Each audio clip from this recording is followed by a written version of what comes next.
সত্যানুসন্ধানলৈ আপোনালোক সকলোকে আদৰণি জনাইছোঁ। মই দিগন্ত কুমাৰ নাথ। আজি পাতিবলৈ লৈছোঁ 9 এপ্ৰিলত ভোট যুদ্ধ।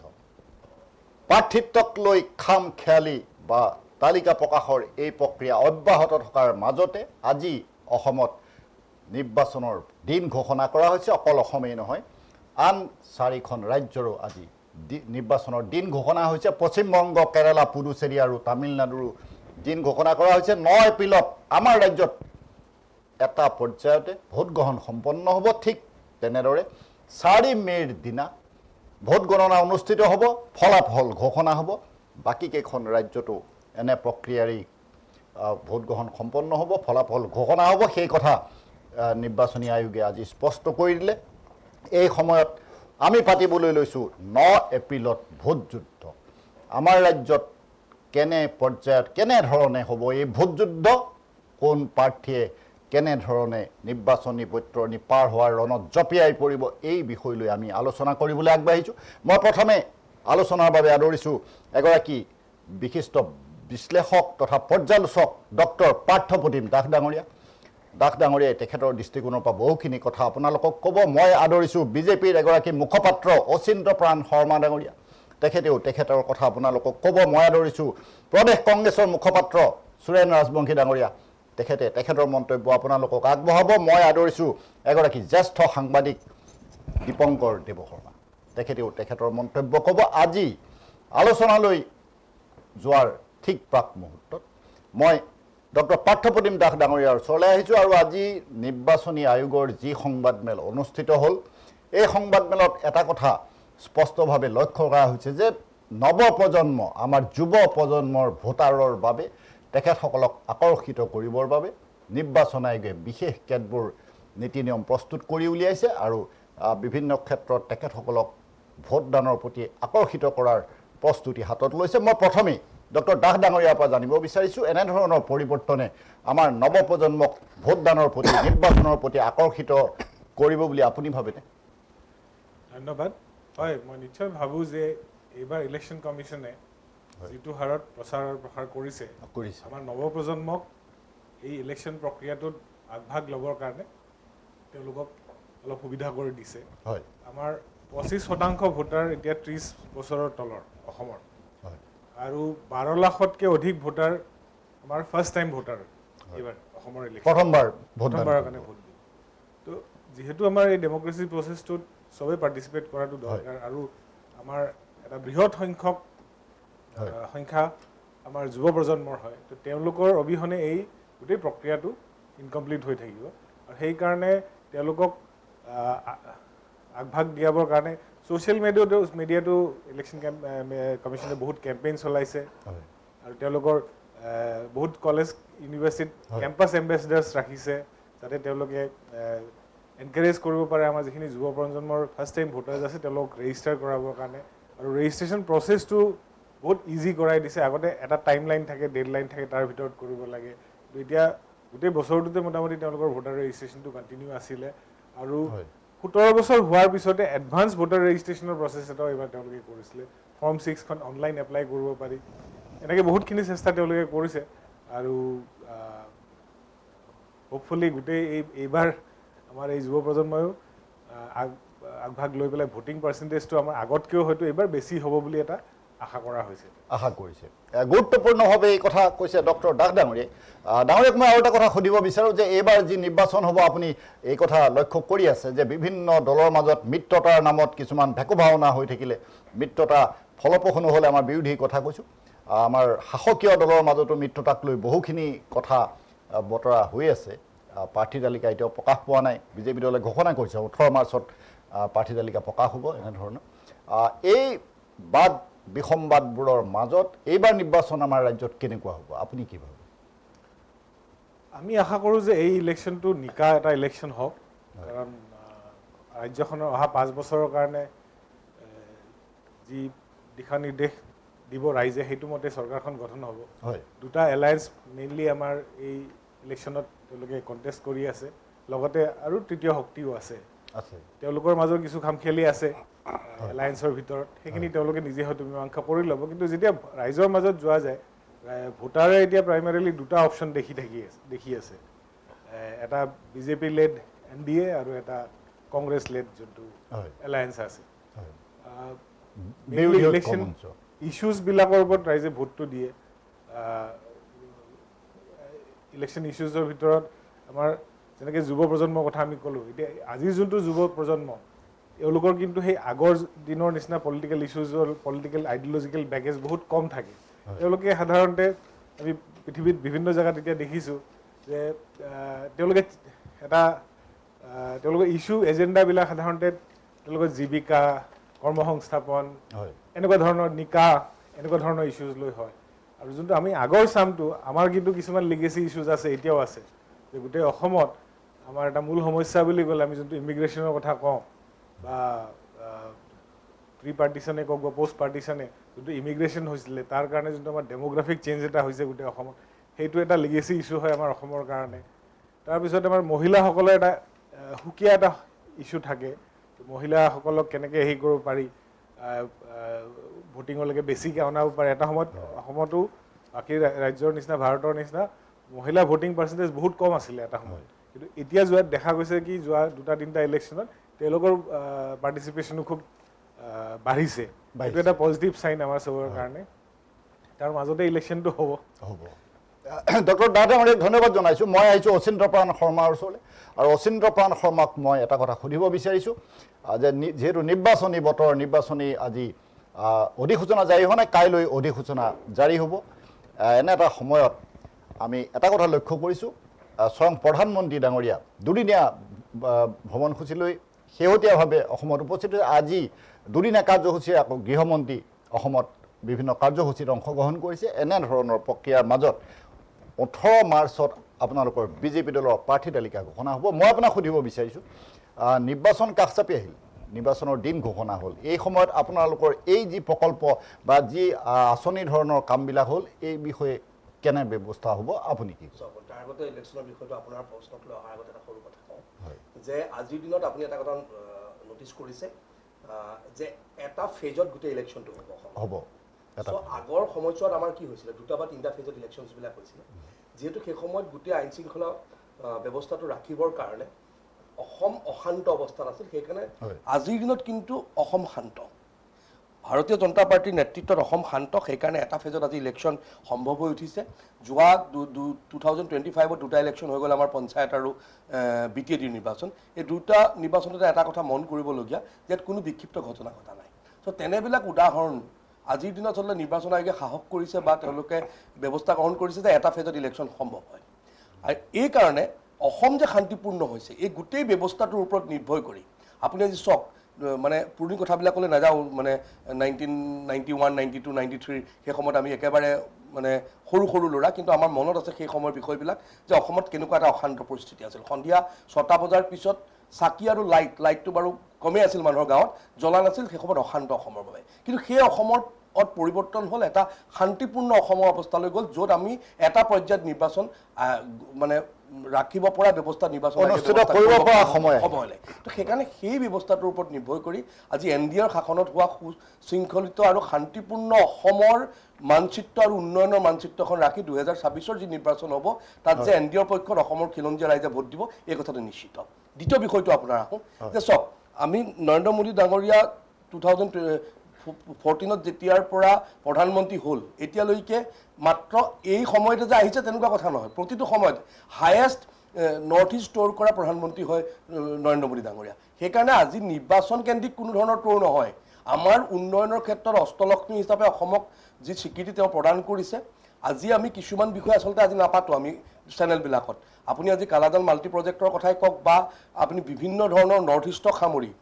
মই এটা কালাজান মাল্টি প্ৰজেক্টৰ এটা সৰু বিষয়হে আপোনাক কৈ গৈছোঁ মাত্ৰ এটা উদাহৰণ দি গৈছোঁ সেই ধৰণৰ যিবিলাক উন্নয়নমূলক কাম নৰ্থ ইষ্টক সামৰি উন্নয়ন সামৰি ল'ব পৰা যিবোৰ ব্যৱস্থা এনেধৰণৰ ব্যৱস্থা কিন্তু ভাৰতীয় জনতা পাৰ্টিৰ নেতৃত্বত নৰেন্দ্ৰ মোদী ডাঙৰীয়াৰ নেতৃত্বতে এনেবিলাক কাম আগবাঢ়িছে আৰু এই ক্ষেত্ৰত নৰ্থ ইষ্টক যে বিশেষভাৱে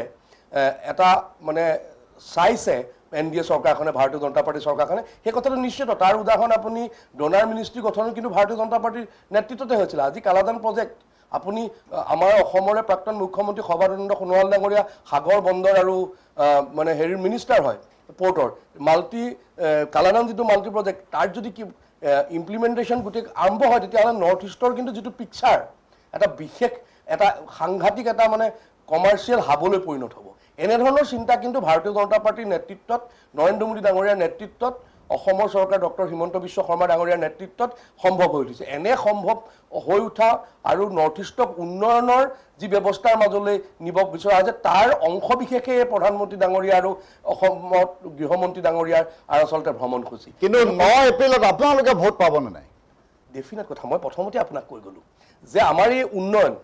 আৰু প্লাছ এই অসমৰ যি মানে 91-92 চনৰ অসমৰ যিটো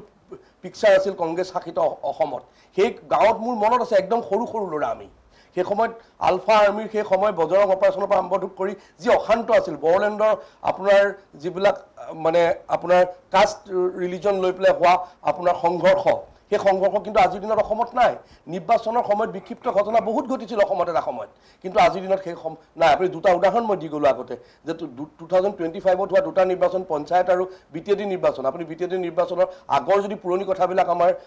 দেৱ শৰ্মা ডাঙৰীয়া আছে তেখেতৰ হয়তো মনত থাকিব কেনেকুৱা এটা নিৰ্বাচন হৈছিল BTAD আৰু আজিৰ দিনত কি পৰিস্থিতি আহিছে। এতিয়া অসম যে শান্তিপূৰ্ণ হৈছে উন্নয়ন মানে চাওক এটা ফেজত নিৰ্বাচন কৰিছে মানে কি যাতায়াত সুচল হ'ল, নহ'লে যাতায়াত সুচল নহ'লে আপোনাৰ মানে EVM-ৰ বাকচ আনি পেলাই আপোনাৰ জেগা পাওঁতে আগৰ দিনটো লাগিছিলে। সেইকাৰণে আপোনাৰ এটা ফেজত ইলেকশ্যন সম্ভৱ নাছিল, কিন্তু আজিৰ দিনত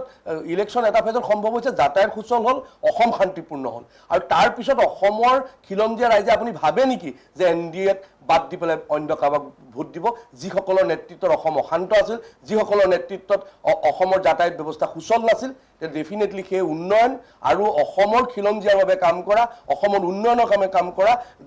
NDAৰ নেতৃত্বত চৰকাৰ গঠন হ'ব। এই কথাটো আপুনি 100% চিয়'ৰ হৈ থাকক। মই বিশ্বাসী নহয়, অসমৰ খিলঞ্জীয়া ৰাইজ বিশ্বাসী। অচিন্ত প্ৰাণ শৰ্মাক ধন্যবাদ জনাইছোঁ। তেখেতে ক'লে যে NDAৰ কাৰণে সকলোৱে ভোট দিব, কিন্তু ভোট কোনে দিব আৰু কাক দিব সেইটো ভোটদাতাই নিজে সিদ্ধান্ত ল'ব। মই আহিছোঁ আমাৰ সুৰেন ৰাজবংশী ডাঙৰীয়াৰ ওচৰলৈ। তেখেতৰ বক্তব্য আগবঢ়াব, কাৰণ কংগ্ৰেছ দলৰ দ্বিতীয়খন প্ৰাৰ্থী তালিকা কালি ঘোষণা কৰা হৈছে আৰু ইয়াৰ পূৰ্বে প্ৰথমখন তালিকা ঘোষণা কৰা হৈছিলে। আৰু কিন্তু আমি এটা কথা লক্ষ্য কৰিছোঁ যে দ্বিতীয় প্ৰাৰ্থী তালিকা ঘোষণাৰ পৰৱৰ্তী সময়ত বহু কেইগৰাকী শীৰ্ষস্থানীয় নেতাই পদত্যাগ কৰিছে আৰু বহু ঠাইত এনেধৰণৰ ঘটনাবিলাক হৈছে। আমাৰ ৰাজবংশী ডাঙৰীয়াই এই বিষয়টো অকণমান স্পষ্ট কৰক। হয়, কথাটো হ'ল কি আগন্তুক 2026 বিধানসভাৰ প্ৰতি লক্ষ্য ৰাখি অসমবাসী ৰাইজে তথা নৱপ্ৰজন্মৰ যুৱক যুৱতীসকলে সকলোৱে এটা মনত পণ লৈছে যে আগন্তুক বিধানসভা নিৰ্বাচনত যেতিয়া ৰাইজে ভোটদান কৰিব, মনত ঘৰৰ পৰা এইটো বান্ধি লৈ যাব যে জুবিনক ন্যায় দিয়াৰ ক্ষেত্ৰত এইখন চৰকাৰে বিফল হৈছে, 6 জনগোষ্ঠীক জনজাতি নকৰিলে, তাৰ উপৰি আপোনাৰ আদানী আম্বানী ৰামদেৱক যিবিলাক মাটি হস্তান্তৰ কৰিলে, তাৰপিছত কাৰ্বি আলঙত 10,000 কোটি টকাৰ কেলেংকাৰী হোৱা বুলি এইবিলাক অভিযোগ আহিছে। তুলিৰাম ৰংহাঙৰ ঘৰত AK-47 পোৱা গৈছে। তাৰ উপৰি খিলঞ্জীয়া ভূমিপুত্ৰ থলুৱা মানুহক উচ্ছেদ কৰিছে, কলাত মাকসকলে কলাত কেঁচুৱা লৈ কিনে চকু পানী টুকিবলগীয়া হৈছে। তাৰ উপৰি মূল্য বৃদ্ধি গোটেই হ্ৰাস কৰিছে, আকাশলংঘী মূল্য বৃদ্ধি। তাৰ উপৰি গোটেই অসমখনত টুল গেটেৰে একদম পুৰা একদম সাম্ৰাজ্যবাদ চলাই আছে। তাৰ উপৰি আপোনাৰ যিবোৰ গৰু চুৰিৰ লগত কাণ্ডত জড়িত, যিহেতু আমাৰ অসমীয়া মানুহ, মই নিজেও এজন কোচ ৰাজবংশী সম্প্ৰদায়ৰ পৰা বিলং কৰোঁ, যে আমাৰ হিন্দুৰ শাস্ত্ৰৰ মতে গৰু চুৰ কৰা মহাপাপ। আৰু এই BJP দলৰ মন্ত্ৰী নেতাসকলে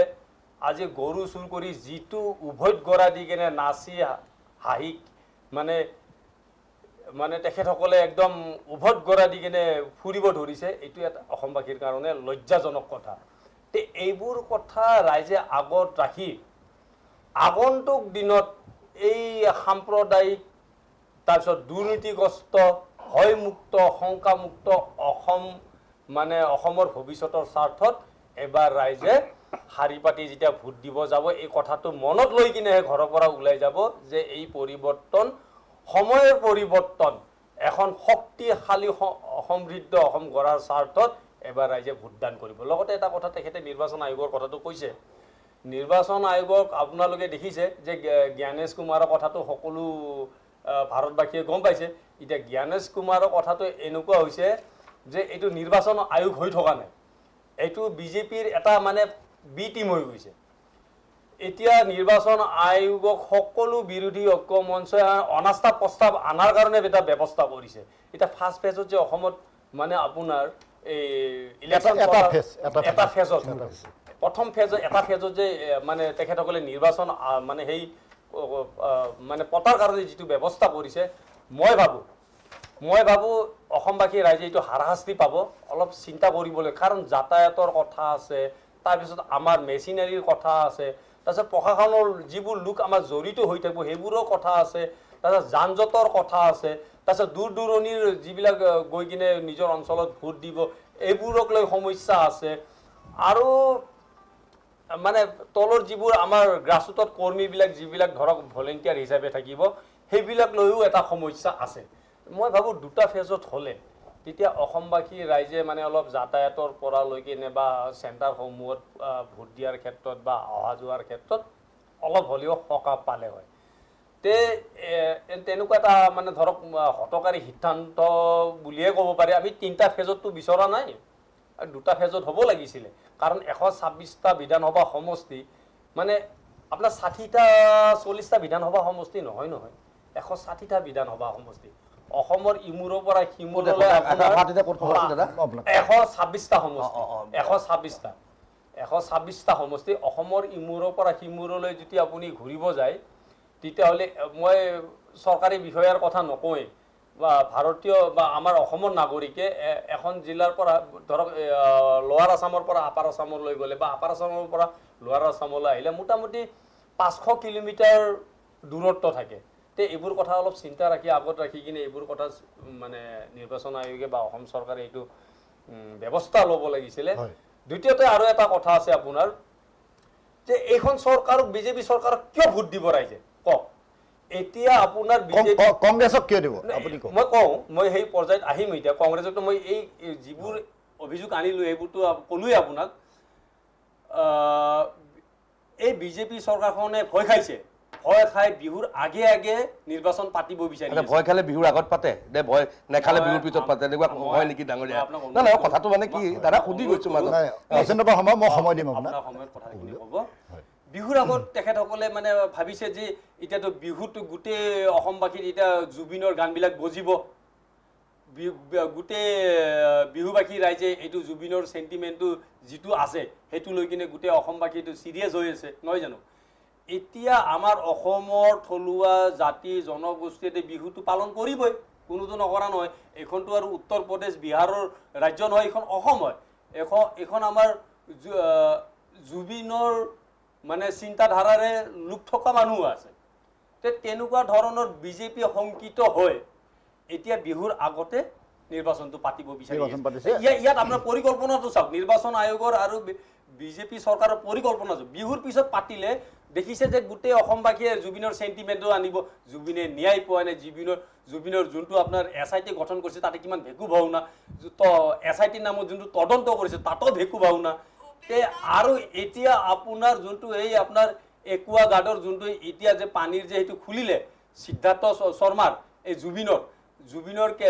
মেনেজাৰ নে কি আছিলে এইজন সিদ্ধাৰ্থ শৰ্মা এই সিদ্ধাৰ্থ শৰ্মা একুৱা গাৰ্ডটো খুলি তাতে এতিয়া গম পায় যে এই বিজেপি চৰকাৰখনে হত্যাকাৰীক এতিয়া সমৰ্থন দিছে এতিয়া মই আৰু আপোনাক আৰু এটা কথা কওঁ এই ৰাজু মুণ্ডা আৰু পুষ্পা গোৱালা আদিবাসী মানে জনগোষ্ঠীৰ ভাইসকলক এই বিজেপিৰ MLA পদ্ম হাজৰিকা এতিয়া নাম আহি গৈছে তেখেতে হত্যা কৰিছে বুলি মই ইয়াৰ পৰা অসমবাসীক দাবী জনাইছো এইটো এটা অভিযোগ ৰাজমুখী ডাঙৰীয়া ইয়াত তেখেতৰ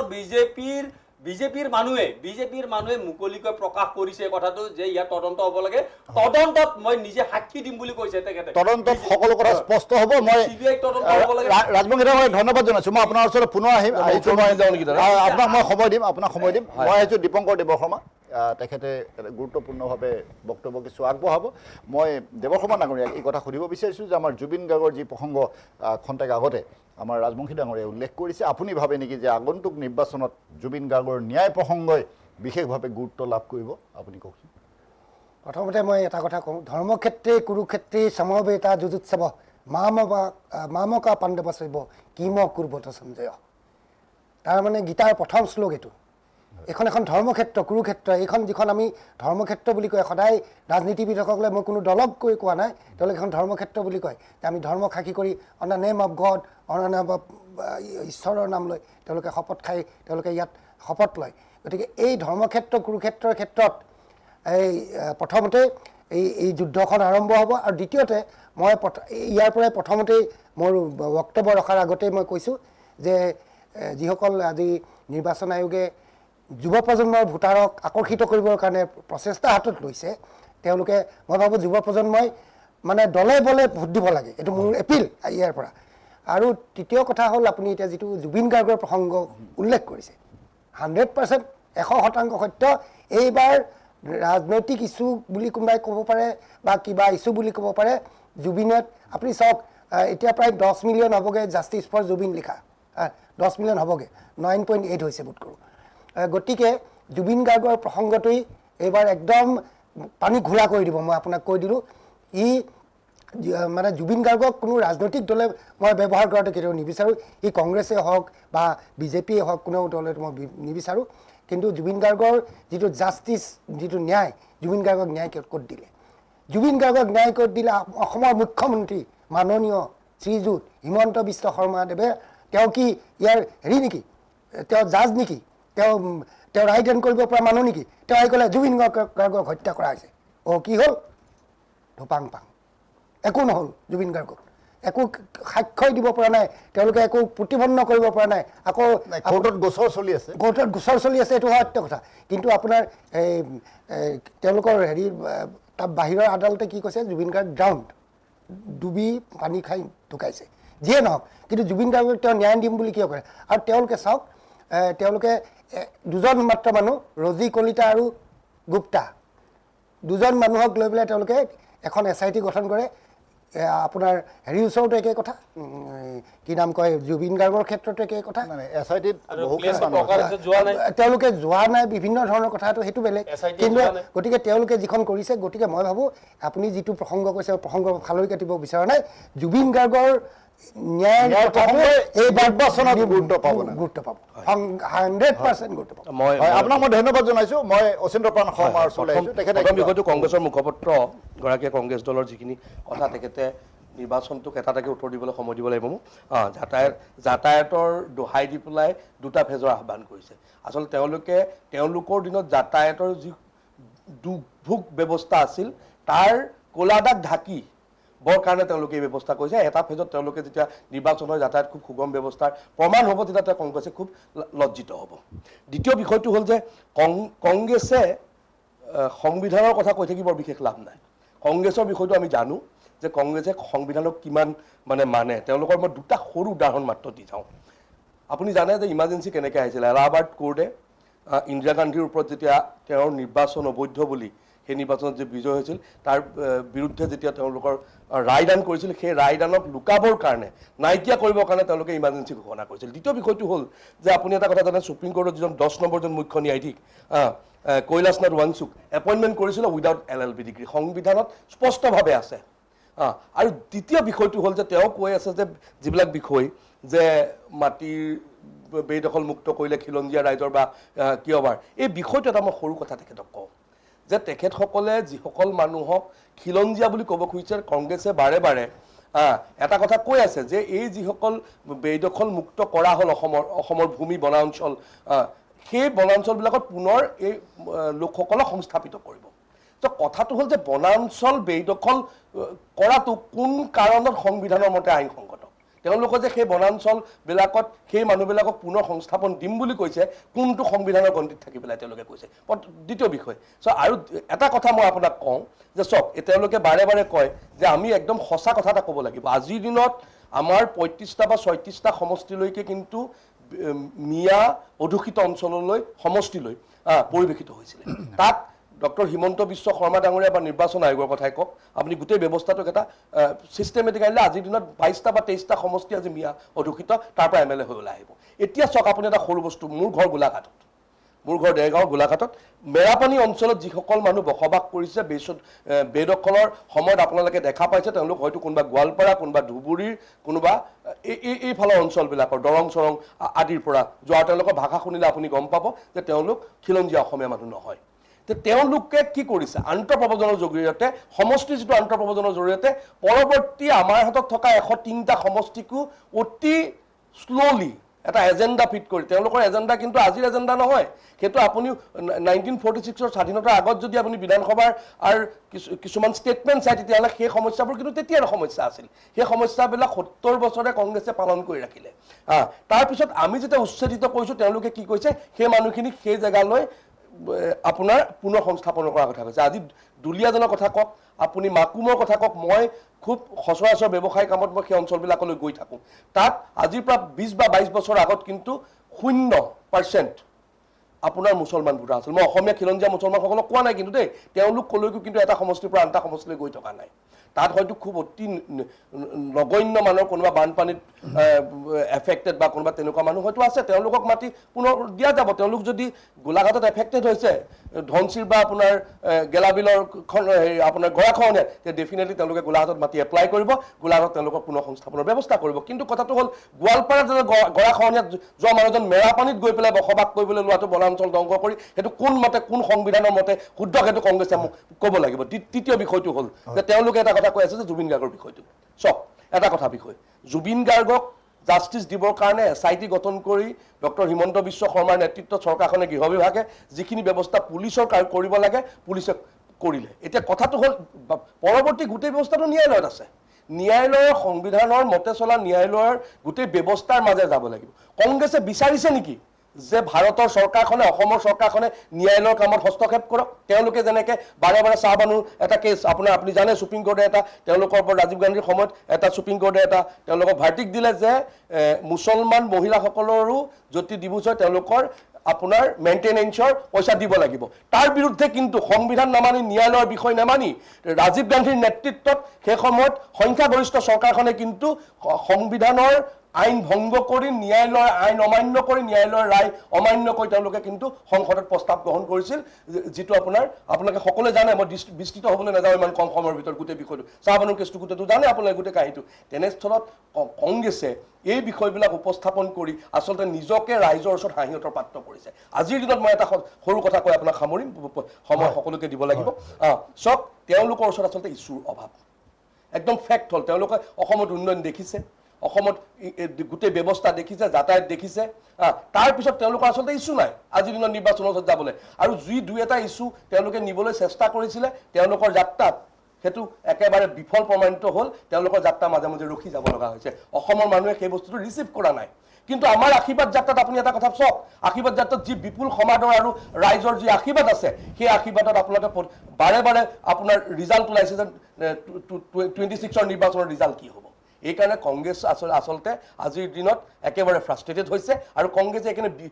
চালে বেৰে কোৱা কিছুমান কথা কৈ পেলাই অসমৰ মানুহক বিভ্ৰান্ত কৰিব গৈছে কিন্তু এটা কথা মই নিশ্চিত অসমৰ খিলঞ্জীয়া মানুহ কোনো কাৰণতে কংগ্ৰেছৰ কথাত পাহৰি নাযায় সেই পঞ্চায়ত ৰাজৰ দুৰ্নীতিৰ যি তেওঁলোকে ব্যৱস্থা কৰিছিল যি এৰ পৰা জেডলৈকে কংগ্ৰেছৰ কেলেংকাৰী নাম ল'ব পাৰে এই আদৰ্শ বি বপৰ চি কলগেটৰ পৰা আৰম্ভ কৰি এনেধৰণৰ কথা কোনো কাৰণতে কংগ্ৰেছৰ কথাত ভুল নাযায় পুনৰ অসমৰ শাসনৰ গাদীত NDAৰ জোটক বহুৱাব এই কথাটো মই নিশ্চিত আকৌ প্ৰতিশ্ৰুতি দিছিলোঁ পৰৱৰ্তী সময়ত যেতিয়া ৰিজাল্ট দিব আপুনি মাতিব মই আহিম সেইদিনা মই আপোনাক ক'ম যে মই কোৱা কথা শুদ্ধ অচিন্দ্ৰ শৰ্মাক ধন্যবাদ জনাইছোঁ মই আহিম ৰাজবংশী ডাঙৰীয়াৰ ওচৰলৈ আহিম কিন্তু তাৰ পূৰ্বে মই ডক্টৰ পাৰ্থ প্ৰতিম দাসৰ ওচৰলৈ আহিছোঁ দাস ডাঙৰীয়াই ক'ব লাগে এনেধৰণৰ এই বিষয়বোৰে আমাৰ নিৰ্বাচনত কেনেধৰণে প্ৰভাৱিত কৰিব কেনেধৰণৰ প্ৰভাৱ পেলাব দুটা বিষয় এটা হৈছে আমি ইলেকশ্যন কমিশ্যনৰ প্ৰচেছটোৰ ওপৰত এটা কুৱেশ্যন মাৰ্ক কংগ্ৰেছে কৰি আছে এইটো আনফৰ্চুনেট কাৰণ ভাৰতৰ ইলেকশ্যন কমিশ্যন আমি যোনটো যোৱা যিমানটা ইলেকশ্যন দেখিছোঁ এটা সুস্থ প্ৰচেছেৰে ভাৰতত ইলেকশ্যন হয় আৰু এইবাৰো যোনটো প্ৰচেছটো হৈছে একচুৱেলি আমি যোৱা 4-5টা যদি ইলেকশ্যন চাওঁ ইনফেক্ট মোৰ মনত নাই যে বিহুৰ পিছত ইলেকশ্যন হোৱা সদায় বিহুৰ আগতে ইলেকশ্যনটো হৈ আছিলে হয় 3টা ফেজত হৈছিলে, হয়। এতিয়া আহি এটা ফেজলৈকে আহিছে। তাৰ কাৰণ দুটা তিনিটা, এটা হৈছে কি ব্যৱস্থাৰ দিশৰ পৰা আপুনি যদি চাই এই ইলেকশ্যনটো এটা ফেজ বা দুটা ফেজত পাতিবলৈ কনভিনিয়েন্সটো সদায় পলিটিকেল পাৰ্টিৰ কনভিনিয়েন্সটো নহয়, কনভিনিয়েন্সটো তো হয় যে আমাৰ যিখিনি এডমিনিষ্ট্ৰেটিভ মেচিনাৰী থাকে, যে প্ৰত্যেকটো পুলিং ষ্টেচন 31,000 পুলিং ষ্টেচন আছে, পুলিচ দিব লাগিব বা হয় গোটেই নিৰাপত্তাৰ ব্যৱস্থাখিনি। এতিয়া কি হয় প্ৰিজাইডিং অফিচাৰ বাৰু তেওঁলোকৰ দুটা পুলিং ষ্টেচনত ডিউটি নপৰে, কিন্তু কি হয় পুলিচৰ ডিউটি শ্বিফটিং ডিউটি হ'লে বেলেগ বেলেগ ফেজত বেলেগ বেলেগ জেগাত পৰে। তো এটা আমাৰ পুলিচ প্ৰশাসনৰ কাৰণে এইটো এটা চেলেঞ্জিং বিষয় এটা ফেজত কৰিব পৰাটো। কিন্তু যদি তেওঁলোকে ভাবিছে যে তেওঁলোকে কৰিব পাৰিব পুলিচ প্ৰশাসনে, এইটো এটা ক্ৰেডিবল বস্তু হয় যে আমাৰ অসমত সুৰক্ষা ব্যৱস্থাটো ভাল হৈছে, সেইটো কাৰণেহে আমি এইটো কৰিবলৈ সাহস কৰিছোঁ। 2 নম্বৰ হ'ল কাৰ্যকৰ্তাৰ সুবিধা। কাৰ্যকৰ্তা মই ভাবোঁ যে যোনটো বুথত বা যোনটো সমষ্টিৰ কাৰ্যকৰ্তা তেওঁলোকে নিজৰ নিজৰ সমষ্টিতেই থাকে, খালি যিখিনি ষ্টাৰ কেম্পেইনাৰ্ছ হয় বা ষ্টেট লেভেলৰ নেতৃবৰ্গ হয়, তেওঁলোকে হয়তো দুটা ফেজত হ'লে বেছি জেগা কাভাৰ কৰিব পাৰিলে হয়, এটা ফেজত হ'লে কম জেগা কাভাৰ কৰিব পাৰে, এনেকুৱা এটা ইছ্যু। কিন্তু যোনটো বিহুৰ কথাটো কোৱা হৈছে কি বিহুৰ পিছত হ'লে এইটো সেইটো হ'ব, এইটোৰ পৰা যে বুজা যায় কি কংগ্ৰেছে আশা কৰি আছিলে কি জানি বিহুৰ পিছত যদি ইলেকশ্যন হয়, বিহুত আকৌ জুবিনৰ ইছ্যুটো লৈ পেলাই জুবিনৰ মানে মৃত্যুকটোলৈকে আৰু অলপ পলিটিক্স কৰি পেলাই খেলিব পাৰি নেকি, তাৰহে তেওঁলোকে সুবিধা বিচৰাৰ নিচিনা যেন লাগি আছে। বাকী ন্যায়িক প্ৰক্ৰিয়াটো যোনটো চলি আছে আমি চবেই জানো, আদালতত চলি আছে। বাকী চৰকাৰে যিখিনি কৰিছে কৰিব লাগে, তেওঁলোকে যি কৰিছে সেইটো এটা হৈ গ'ল। এতিয়া ৰাইজে কি ভাবে যে এইটোত জাষ্টিছ ফৰ জুবিনত চৰকাৰে কৰিব লগাখিনি কৰিছে নে নাই, সেইটো ৰাইজে এটা মতামত দিব। কিন্তু মই ভাবোঁ যে কি ইলেকশ্যনক আকৌ জুবিনৰ ইছ্যুটো লৈ পেলাই কংগ্ৰেছে যোনটো পলিটিক্স কৰিবলৈ চেষ্টা কৰিছে, সেইটো হয় মোৰ লগা নাই যে এইটো সফল হ'ব বুলি। বাকী ৰাইজে বুজে তেওঁলোকে কি কৰে কৰিব। ডাঙৰীয়া ধন্যবাদ জনাইছোঁ। মই সুৰেণ ৰাজবংশীৰ ওচৰলৈ আহিছোঁ আৰু ৰাজবংশী ডাঙৰীয়াক ক'ব বিচাৰিছোঁ এই সন্দৰ্ভত তেখেতৰ কি প্ৰতিক্ৰিয়া, তেখেতৰ কি মতামত। জুবিনৰ ন্যায় ক্ষেত্ৰটোত সকলো অসমবাসী ৰাইজে বুজি পাইছে SITৰ যিটো গাফিলতি, এই 1000 পৃষ্ঠাৰ চাৰ্জশ্বিট দিয়াৰ পিছতো একুৱাগাৰ্ড সিদ্ধাৰ্থ শৰ্মা এইটো খুলি দিলে। চামকানু মহন্তৰ যিবিলাক মানে বেংক একাউণ্ট আছিলে এইবিলাক খোলাৰ কাৰণে এতিয়া মানে ব্যৱস্থা হাতত লৈছে। তে বিজেপি চৰকাৰখনে জানেই যে হত্যা কৰি কিনে আৰু তেখেতসকলক ন্যায় দিবনে, সেইকাৰণে সিহঁতৰ এটা অবজেকশ্যন হত্যা কৰি দিয়াৰ সেই কথাটো অলপ কথাটো ভুলকে হৈছে, এই কথাটো আপুনি ডাঙৰীয়া শুধৰাই লওক। চৰকাৰে তেখেতে যেতিয়া কৈ আছিলে মই ভুল কথা সময় দিম, মই অচিন্তপ্ৰাণ শৰ্মাকো কিন্তু মই সময় এটাও দিম। মাত হয় নক'ব দাদা, অনুৰোধ কৰোঁ আপুনি বক্তৃতাটো নক'ব, আপোনাৰ বেলাত আপুনি ক'ব। ঠিক আছে ঠিক আছে। এতিয়া কথাটো হ'ল কি এই SITত 1000 পৃষ্ঠা দাখিল কৰাৰ পিছতো তাৰ মানে কি ৰাইজক মূৰ্খ সজাব বিচাৰিছে নেকি? ইয়াৰ পিছতো মানে বেংকৰ একাউণ্ট খোলাৰ কাৰণে ব্যৱস্থা কৰিছে, একুৱাগাৰ্ডৰ এইবিলাক আপোনাৰ যোনটো কোম্পানী সেইটোৰ কাৰণে তেখেতসকলে এতিয়া খোলাৰ কাৰণে ব্যৱস্থা কৰিছে। মইতো ভাবোঁ মানে একুৱাগাৰ্ডৰ যোনে পানী খাব মানে মহাবীৰ একুৱা এই জুবিনৰ তেজ খোৱাৰ দৰে কথাটো হ'ব। এই কথাটো মনত ৰাখিব অসমবাসী ৰাইজে, কাৰণ জুবিন আমাৰ অসমৰ সম্পদ আছিল, জুবিন আমাৰ হিয়াৰ আঙঠু, জুবিন আমাৰ ভূমিপুত্ৰ খিলঞ্জীয়া ল'ৰা আছিল। এতিয়া কথাটো হ'ল তেখেতে কৈ আছে যে সেই আপোনাৰ নেহেৰুৰ কথা কিবাৰ কথা নাই, আমি নিৰ্বাচনৰ প্ৰসংগলৈ আহিম। চাওক তেখেতে এই 70 বছৰৰ পৰা যে আমাৰ ভাৰতবৰ্ষখন যে আজি বেজি নথকাৰ পৰা আজি ইছৰ পৰ্যন্ত পালে, তেখেতে যোনখন স্কুলত ভোট দিয়ে সেইটোও কংগ্ৰেছে বনোৱা, তেখেতে যোনখন স্বাস্থ্য কেন্দ্ৰত যায় সেইখনো কংগ্ৰেছে বনোৱা, তেখেতে মানে যিবোৰ গাড়ী ব্যৱহাৰ কৰিছে, ফ্লাইট ব্যৱহাৰ কৰিছে, ট্ৰেইন ব্যৱহাৰ কৰিছে, সেইবিলাকো কংগ্ৰেছে বনোৱা। গোটেইটো এপদ সম্পদটো বিজেপিয়ে বিক্ৰী কৰি শেষ কৰিলে। এতিয়া ইয়াতে ভাৰতত বা অসমত মিয়া বাংলাদেশী বুলি চিঞৰি থাকে, কিন্তু 5000 টন ডিজেল বাংলাদেশলৈ কিনে পঠিয়ালে বিজেপি চৰকাৰখনে। লাজ লাগিব লাগে, এনেকুৱা নিৰ্লজ্জ চৰকাৰ দেখা নাই মই, এনেকুৱা অভদ্ৰ চৰকাৰ দেখা নাই। ইয়াতে হিন্দু মুছলমান হিংসা ৰাজনীতি কৰিব, এইফালে বাংলাদেশত 5000 ডিজেল আপোনাৰ পঠিয়াব, 5000 টন নহয় জানো। আৰু আপোনাৰ এক্সট্ৰিম ফাইলত বিশ্বৰ ভিতৰত মানে বাল নাবালিকাক ৰেপিষ্ট গেংকৰ ফাইলত জেফ্ৰি এষ্টিম ফাইলত নৰেন্দ্ৰ মোদীৰ নাম আছে, ৰাহুল গান্ধী, সোনিয়া গান্ধীৰ নামো আছে ডাঙৰীয়া। আপোনালোকেতো মহাত্মা গান্ধীৰ নাম থকা বুলি কৈ আছে। নাই, নাই, আপোনালোকে শুনক। আপোনালোকে চাওক, মই আপোনাৰ বেলাত আপুনি ক'ব, আমি মূল আপুনি প্ৰসংগ চিন্তা কৰক, সুধাংশু ত্ৰিবেদী বিজেপিৰ সাংসদ মহাত্মা গান্ধীৰ নাম থকা বুলি জেষ্টিম ধিক্কাৰ জনাইছো, লাজ লাগিবগে। যেতিয়া জেফ্ৰি এষ্টিম ফাইল ক'ৰ কেতিয়াৰ কথা আৰু মহাত্মা গান্ধী ক'ৰ কেতিয়াৰ মানুহ, ইমান মূৰ্খ মানুহ আপুনি কথাবোৰ বুজি নাপায় ডাঙৰীয়া। আপোনাৰ বেলা আপুনি ক'ব, ঠিক আছে প্লিজ। ৰাজবংশী এডভান্সটেজ আছামত তেখেতসকলে আপোনাৰ 4.19 লাখ কোটি টকা অনাৰ কথা আছিলে। এডভান্সটেজ আছাম ক'ত গ'ল এতিয়া কওকচোন? আপোনাৰ কোনটো বৃহৎ বৃহৎ ইণ্ডাষ্ট্ৰি বনাইছে কওকচোন? এয়াৰপৰ্টটো আম্বানী লৈ ল'ব পাৰে, ফিটা কাটিব আহিব পাৰে, মোদীয়ে নহয় জানো? ইফালে পেপাৰ মিল ব্যক্তিগত খণ্ডক গতাই দিলে, ইফালে আৰু অন্যান্য যিবিলাক আপোনাৰ ট্ৰাইবেল বেল্ট এণ্ড ব্লকৰ মাটি যিবিলাক আছে সেইবিলাক আপোনাৰ আদানী আম্বানী ৰামদেৱক আপোনাৰ গোটাই দিলে, নহয় জানো? এতিয়া আপোনাৰ মানে গোটেই আমাৰ ট্ৰাইবেল যিবিলাক ভাইসকল আছে সেইবিলাক শংকিত হৈ কিনে আজি আপুনি বৰদোৱাত চাওক, বৰদিয়াত মহিলাসকলে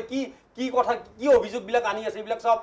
এতিয়া আপোনাৰ ডিমা হাউচত যিবিলাক আমাৰ এই ঘটনা ঘটিছে, তুলিৰাম ৰঙাও ঘৰত 47 পোৱা, নহয় জানো? তুলিৰামৰ আৰু হিমন্ত বিশ্ব শৰ্মাৰ 10,000 কোটি টকা কেলেংকাৰী, এইবিলাক অভিযোগ এতিয়া ৰাইজে উত্থাপন কৰিছে, এইবিলাক কথা নহয় জানো? আমি এই প্ৰসংগত আমি বেলেগে পাতিম, আমি আজি নিৰ্বাচনৰ কথা পাতিম। মই ৰাজবংশী ধন্যবাদ জনাইছো। এইবোৰ কথা আগত ৰাখি কিনে ৰাইজে এইবাৰ ভোট দিব। আমাৰ 9 এপ্ৰিলত ভোট দিব। আমাৰ অসম প্ৰদেশ কংগ্ৰেছ কমিটি 9 এপ্ৰিলত ভোট যুদ্ধ অনুষ্ঠিত হ'ব। অনুৰোধ কৰিছে ৰাইজক যে আমাৰ হিংসামুক্ত, ভয়মুক্ত, শংকামুক্ত অসমৰ বাবে গঢ়াৰ ক্ষেত্ৰত আমাৰ এটা পৰ্যায়ত 9 এপ্ৰিলত ভোট যুদ্ধ অনুষ্ঠিত হ'ব আহ্বান জনাইছে আৰু সকলো ৰাইজে মৰম আশীৰ্বাদ দিছে। মই ভাবো অসমৰ নৱ প্ৰজন্মৰ ভৱিষ্যতৰ স্বাৰ্থত, মহিলা সুৰক্ষাৰ স্বাৰ্থত আৰু অসমখনৰ ভৱিষ্যতৰ স্বাৰ্থত এই যে আপোনাৰ এই ইয়াত যে ওলাইছে অশোক সিংঘালৰ এতিয়া মই মতালিটো চাওক, থলুৱা ঠিকাদাৰসকলক একদম পুৰা ধ্বংস কৰি পেলাইছে। থলুৱা ঠিকাদাৰৰ পইচা নিদিলে। আমি মূল প্ৰসংগত থাকো, আমি মূল প্ৰসংগৰ পৰা আমি আঁতৰি নাযাওঁ। অশোক সিংঘালে এতিয়া আপোনাৰ জুবিন গাৰ্গৰ এই তাতে আপোনাৰ সমাধি ক্ষেত্ৰৰ মাটি তাত দখল কৰি কিনে বহি আছে। ৰাজবংশী ডাঙৰীয়া, আমি প্ৰসংগৰ পৰা আঁতৰি নাযাওঁ। এটা গুৰুত্বপূৰ্ণ বিষয়ত আমি আলোচনা কৰি আছো। 9 এপ্ৰিলত অসমত আমাৰ বহিৰাগত অসমীয়াই 6টা চিট দাবী কৰিব কাৰণে বিজেপি চৰকাৰৰ নেতৃত্বত হা হৈ গ'ল। আৰু এটা কথা মই আমাৰ মূল প্ৰসংগত 26টা সমষ্টিত 126টা বিধানসভা সমষ্টিত তেখেতসকলে কৈছে যে আমি 26টা সমষ্টি নে কেইটা সমষ্টি এৰি দিওঁ বুলি কৈছে। অতি লজ্জাজনক কথা। ভৌগোলিক সীমাৰ ভিতৰত 126টা সমষ্টিয়ে আমাৰ অসমত, তাত যোনে প্ৰতিনিধি কৰে তেখেতে আমাৰ অসমৰ প্ৰতিনিধিত্ব কৰিব, তেখেতে আমাৰ জাতি জনগোষ্ঠীৰ প্ৰতিনিধিত্ব কৰিব, আমাৰ অসমৰ MLA MP হ'ব, নহয় জানো? তেখেতসকলৰ মনত ডিভাইডেড ৰুল বিজেপি চৰকাৰৰ এই ডিভাইডেড ৰুলৰ এইবিলাক পৰিণাম ইয়াতে এতিয়া অসমতো আৰম্ভ কৰিব ধৰিছে। ধিক্কাৰ জনাইছো। এতিয়া তেখেতসকলে অলপ আগতে কৈছে যে আমি 21টা নে 26টা সমষ্টি আমি ধৰাই নাই। অতি দুৰ্ভাগ্যজনক। এইখন চৰকাৰ থাকোতে এই বিজেপি চৰকাৰ 15টা বছৰ তাত কেন্দ্ৰত চৰকাৰ থাকিলে, ইয়াতে অসমত 10 বছৰ থাকিলে। বিদেশীৰ নামত যিটো ভেকু ভাৱনা চলি 16 মে তালি টোপোলা ইয়াৰ পৰা অসমৰ পৰা লৈ যাম বুলি কৈছিলে, অসম চুক্তি ৰূপায়ণ আজিলৈকে নকৰিলে, NRCৰ কাম বন্ধ কৰি ৰাখি থৈ দিলে, প্ৰতি হাজিলে 1600 কোটি টকা মাৰি পতন দিলে ইয়াৰ পৰা অসমৰ পৰা। আৰু ইয়াতে এতিয়া বিদেশীৰ ক্ষেত্ৰত আমি ন্যায় ক্ষেত্ৰত আমি আজি 10 বছৰ কৰিলে কৰি চিলে থাকিব। 5,000 টন ডিজেল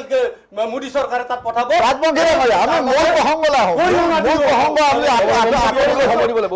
ধন্যবাদ জনাইছো। অচিন্তপান শৰ্মাই কিবা ক'ব? হয়, প্ৰথম কথাটো হ'ল তেখেতে বিজনেছটো নাজানে চাগে। ৰাছিয়াৰ পৰা তেল লৈ পেলাই ভাৰতে অকল বাংলাদেশ নহয় বিশ্বৰ বিভিন্ন দেশক বিক্ৰী কৰিছে আৰু বৰ্তমান ইউৰোপক তেল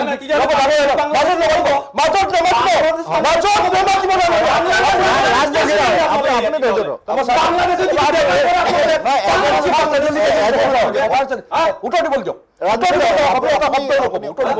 বাংলাদেশৰ লগত আপোনালোকে বাংলাদেশ চিলাই থাকে ইয়াত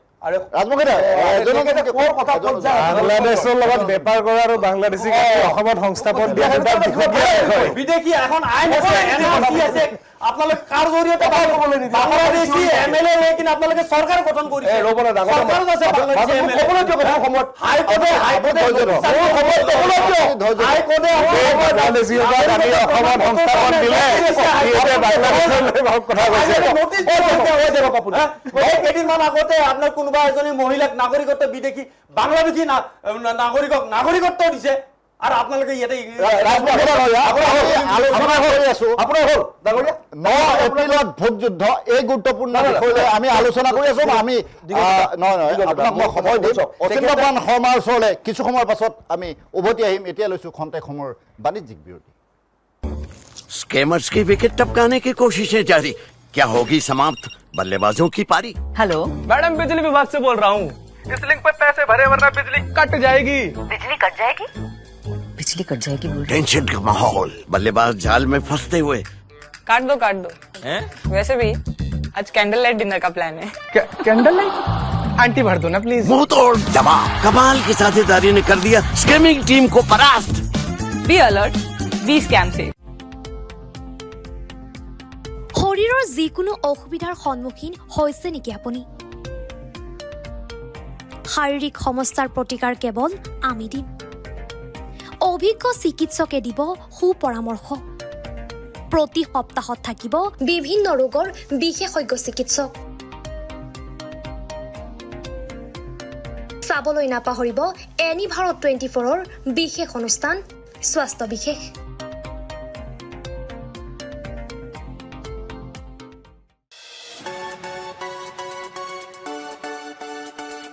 ৰঙাপাৰাবাসীৰ বাবে সুখবৰ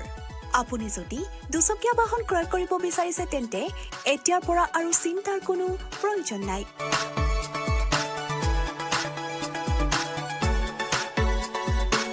আপুনিও আহিব পাৰে DBP associate Bajaj two wheeler ডিলাৰলৈ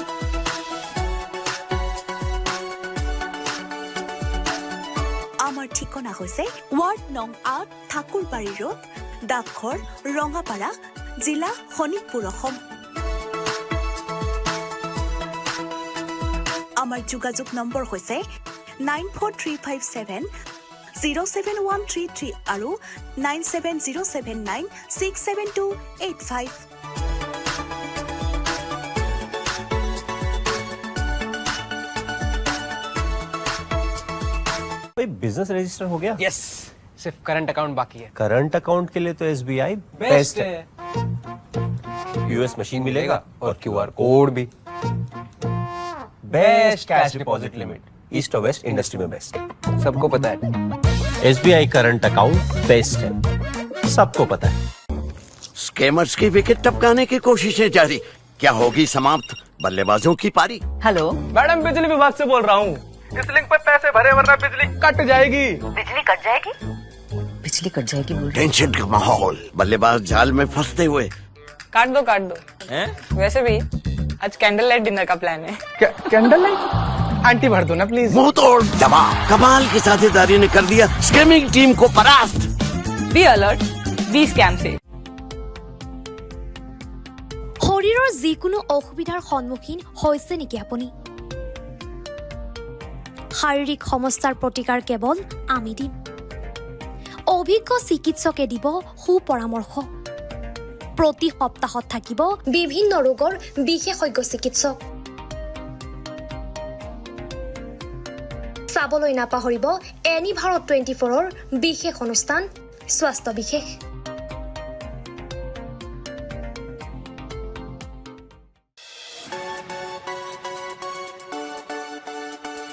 ৰঙাপাৰাবাসীৰ বাবে সুখবৰ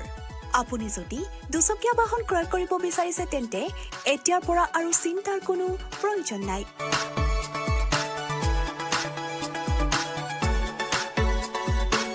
আপুনিও আহিব পাৰে DBP associate Bajaj two wheeler ডিলাৰলৈ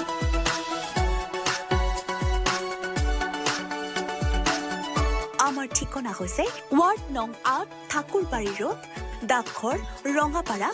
জিলা শোণিতপুৰ অসম আমাৰ যোগাযোগ নম্বৰ হৈছে 9435707133 আৰু 9707967285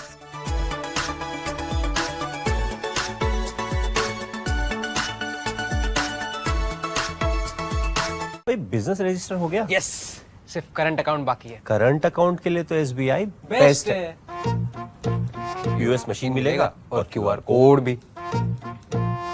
best cash deposit limit east और वेस्ट इंडस्ट्री में बेस्ट है, सबको पता है। SBI करंट अकाउंट बेस्ट है, सबको पता है। स्कैमर्स की विकेट टपकाने की कोशिशें जारी, क्या होगी समाप्त बल्लेबाजों की पारी? हेलो मैडम, बिजली विभाग से बोल रहा हूँ। इस लिंक पर पैसे भरे वरना बिजली कट जाएगी। बिजली कट जाएगी? बिजली कट जाएगी बोल रहे टेंशन का माहौल, बल्लेबाज जाल में फंसते हुए। काट दो वैसे भी आज कैंडल लाइट डिनर का प्लान है। कैंडल लाइट आंटी भर दो ना प्लीज। मुंह तोड़ जवाब, कमाल की साझेदारी ने कर दिया स्कैमिंग टीम को परास्त। बी अलर्ट, बी स्कैम से। শৰীৰৰ যিকোনো অসুবিধাৰ সন্মুখীন হৈছে নেকি আপুনি? শাৰীৰিক সমস্যাৰ প্ৰতিকাৰ কেৱল আমি দিম। অভিজ্ঞ চিকিৎসকে দিব সুপৰামৰ্শ। প্ৰতি সপ্তাহত থাকিব বিভিন্ন ৰোগৰ বিশেষজ্ঞ চিকিৎসক। বিৰতিৰ পাছত আমি পুনৰ আলোচনালৈ উলটি আহিছোঁ। 9 এপ্ৰিলত ভোট যুদ্ধ, এই গুৰুত্বপূৰ্ণ বিষয় লৈ আমি আলোচনা কৰি আছোঁ। কিন্তু আলোচনাৰ মাজত বহুখিনি বাদ বিসম্বাদৰ সৃষ্টি হৈছে, কাৰণ দুগৰাকী ৰাজনৈতিক দলৰ প্ৰতিনিধি আমাৰ মাজত উপস্থিত আছে আৰু তেখেতসকলে অংশগ্ৰহণ কৰিছে আৰু তেখেতসকলে পৰস্পৰৰ ওপৰত দোষাৰোপ কৰাৰ প্ৰয়াস কিছুমান চলি আছে। মই আহিছোঁ অচিন্দ্ৰপ্ৰাণ শৰ্মা ডাঙৰীয়াৰ ওচৰলৈ, আৰু অচিন্দ্ৰপ্ৰাণ শৰ্মাই কিছু কথা ক'ব, কাৰণ কংগ্ৰেছ দলৰ প্ৰতিনিধিগৰাকীয়ে কিছু অভিযোগ আপোনালোকৰ ওপৰত উত্থাপন কৰিছে। আপুনি কি কয়? আচ্ছা, বিষয়টো হ'ল খুব সংক্ষেপে ক'ম, যিহেতু বিষয়টো বেলেগ, কাৰণ তেখেতে এটা বেলেগ বিষয় এটা লৈ চালাবেৰে কোবাই পেলাই গুচি যায়, তেতিয়া মই উত্তৰকেইটাটো দি যাবই লাগিব, নহ'লে বিষয়টো বিষয়টো আহিম। কিন্তু এটা কথা মই কৈ যাওঁ, তেখেতে এতিয়া একদম সংক্ষেপে দিম উত্তৰ। তেল বিক্ৰী, বাংলাদেশক তেল বিক্ৰী কৰা আৰু বাংলাদেশ সংস্থাপন কৰা আমাৰ পাৰ্থপ্ৰতিম দাস ডাঙৰীয়াই কৈ গৈছে এই বিষয়টো এটা কমপ্লিট বেলেগ। তেখেতে যদি বুজি পোৱা নাই, তেতিয়াহ'লে তেখেতৰ ৰাজনৈতিক অপৰিপক্ক মই আচলতে কি বুলি কম,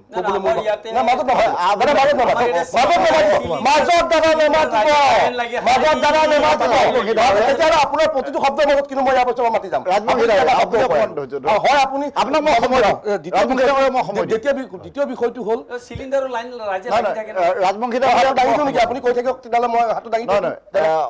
আপুনি কৈ থাকে যদি টকচটো গোটেই সময়খিনি আপোনালোকে কৈ থাকিব লাগে। 2000-3000 টকা চিলিণ্ডাৰে নোপোৱা হৈছে ৰাইজে। এটা কাম মূল্য বৃদ্ধি লৈ আজি মই কোৱাৰ মাজত যদি তেখেতে বাৰে বাৰে কথা কৈ থাকে, তেতিয়াহ'লে কিন্তু পৰৱৰ্তী সময়ত তেখেতে কোৱাৰ মাজত কিন্তু মই কৰিম, এইটো বেয়া নাপাব। কিন্তু তেলৰ যিটো ৰাছিয়াৰ পৰা তেল যিটো আমদানি হৈছিল, সেই তেল ৰিফাইন কৰি ভাৰতে ইউৰোপীয়ান কাণ্ট্ৰিৰ পৰা আৰম্ভ কৰি বিভিন্ন দেশক বিক্ৰী কৰিছে, তাৰ পৰা ভাৰতে মুনাফা পাইছে। বাংলাদেশো তাৰ এটা অংশ বিশেষ। ইলেক্ট্ৰিচিটিও আমি দিছোঁ বাংলাদেশক, তাক লৈ পেলাই বাংলাদেশী সংস্থাপনৰ বাংলাদেশী ইছ্যুৰ লগত কংগ্ৰেছে মিলাব কৰাটো সঁচাকৈ হাঁহিউঠাৰ পাত্ৰ। দ্বিতীয় বিষয়টো তেখেতক এটা মই ডাইৰেক্ট প্ৰশ্ন কৰিব খোজোঁ, এটা শব্দত উত্তৰ দিব। কিন্তু তেখেতে জুবিন গাৰ্গৰ হত্যাকাৰীকেইজন জেলৰ ভিতৰত থকাত ক'ৰবাত বেয়া পাইছে নেকি, সেই কথাটো এটা ছিংগুল ৱৰ্ডত মোক উত্তৰ দিব। তৃতীয় বিষয়টো হ'ল যে তেওঁলোকে মিয়াক এটা জনগোষ্ঠী বুলি কৈছে। তেওঁ আগৰ মুহূৰ্তত যদি মিয়া জনগোষ্ঠী হয়, তেনেকুৱা এপিজমেণ্ট, তেনেকুৱা জনগোষ্ঠীৰ প্ৰতিনিধি আমাক নালাগে। এই বিষয়বিলাক তেখেতসকলে আচলতে কি হৈছে, আজিৰ দিনত ইণ্ডাষ্ট্ৰী তেওঁলোকে দেখা নাই। নামৰূপ ফাৰ্টিলাইজাৰ যিটো দ্বিতীয় সংস্কৰণ, NIL-ৰ যিটো সংস্কৰণ, ছেমিকণ্ডাক্টৰ প্ৰজেক্ট, এইবিলাক তেওঁলোকে দেখা নাই। কাৰণ তেওঁলোকে দেখিব কেনেকৈ, কংগ্ৰেছৰ আপোনাৰ ৰাষ্ট্ৰীয় সভাপতিৰ পুত্ৰই যেতিয়া কৰ্ণাটকৰ পৰা অসমত টেলেণ্ট নাই, ছেমিকণ্ডাক্টৰ ইণ্ডাষ্ট্ৰী কিয় লাগিব বুলি ধৰণৰ কথা কয়, তেতিয়া গৌৰৱ গগৈ নিশ্চুপ হৈ থাকে। আৰু দ্বিতীয় বিষয়টো হ'ল তেওঁলোকে বাৰে বাৰে এটা বিষয়, জুবিন গাৰ্গৰ বিষয়টো, আচলতে জুবিন গাৰ্গক আমাৰ হৃদয়ৰ শিল্পী, তেওঁক আমি ন্যায় দিবই লাগিব, প্ৰতিজন অসমীয়াৰ ডিমাণ্ড। সেই কথাটো তেখেতৰ অকল নহয়। তেখেতে যদি বেছি জুবিনত্ব দেখুৱাবলৈ গ'ল, তেতিয়াহ'লে মই তেখেতক এটা কথা কওঁ, মিডিয়াত কিন্তু এটা বেলেগ নিউজ আহি আছে। যিদিনা চিতা জ্বলি আছিল জুবিন গাৰ্গৰ ডাঙৰীয়াৰ, সেইদিনা কিন্তু 200 মিটাৰ আঁতৰত গৌৰৱ গগৈয়ে কি কৰিছে কিন্তু বহুতে প্ৰশ্ন কৰিছে। মই আজি সেই বিষয়টো তেখেতক গৌৰৱ গগৈ সুধি লৈ আহিবলৈ ক'ম। সেই বিষয়টো তেখেতে কিন্তু গৌৰৱ গগৈ বিতৰ্কিত কথা নাপাতো। এতিয়া ৰ'ব দ্বিতীয় কথাটো তেখেতে যে বাৰে বাৰে কৈ আছে মানে কেলেংকাৰীৰ বিষয়ে কেলেংকাৰীৰ সৈতে ABCD কথাটো মই আগতেও কৈ আহিছোঁ কেলেংকাৰীৰ সৈতে কংগ্ৰেছৰ পুৰণা সম্পৰ্ক 1947 তেওঁলোকে জীপ কেলেংকাৰী আৰম্ভ কৰিছে মই ইয়েৰ ৱাইজ যদি কৈ যাওঁ মোৰ এখন দীঘলীয়া লিষ্ট আছে এই কৈ পেলাই মই সময় নষ্ট নকৰোঁ এইকাৰণে কথাটো হ'ল যে কংগ্ৰেছে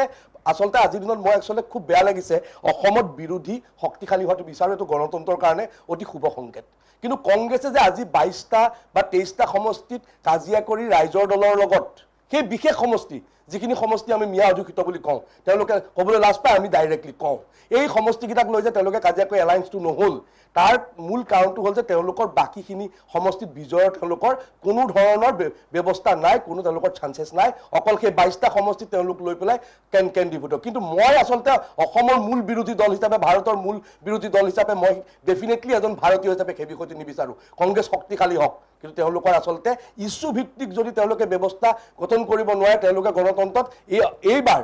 তেওঁলোকে পৰাজয়ৰ চেঞ্চুৰী মাৰিব এই কথাটো নিশ্চিত এইকাৰণে তেওঁলোকে আচলতে সুশৃংখলিতভাৱে তেওঁলোকে চালেবেৰে ক'বোৱা কিছুমান কথা লৈ পেলাই হুলস্থুল কৰি শব্দ ডাঙৰ কৰিলেই ডিবেটত আচলতে ৰাইজে ভাল নাপায় সেই কথাটো আচলতে ৰাজবংশী ডাঙৰীয়া ক'ৰবাত আচলতে বুজাত গণ্ডগোল হৈছে সেই বিষয়টো তেওঁলোকে ভালকৈ ভবা উচিত এইকাৰণে কংগ্ৰেছে ইছ্যু বেছ ৰাজনীতি কৰক তেওঁলোকৰ দুৰ্নীতিৰ সাম্ৰাজ্য শেষ কৰি অসমৰ ৰাইজে